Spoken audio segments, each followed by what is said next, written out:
In this tutorial, we are going to discuss how to use McKee Library's citation search tool to locate a journal, an article, or a book with a known citation. There are several ways to access this tool. One way is to go to this top search box on our website and open the magnifying glass. This will bring you to our One Search tool, and then you can simply select Citation Search.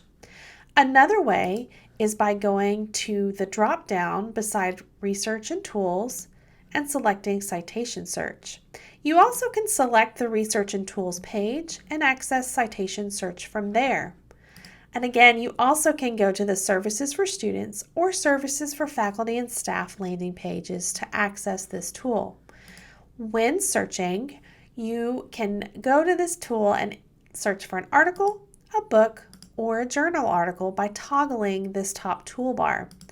For best results, we highly recommend searching using at least a title and then either the ISSN, ISBN, DOI, or PubMed ID number.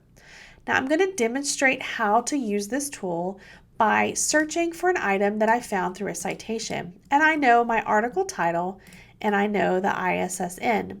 If you know additional materials, you are encouraged to add them. So I'm going to simply enter those items and hit submit. It is searching our records and it found the article I was interested in. From here, I can see where that item would be found in McKee Library's databases.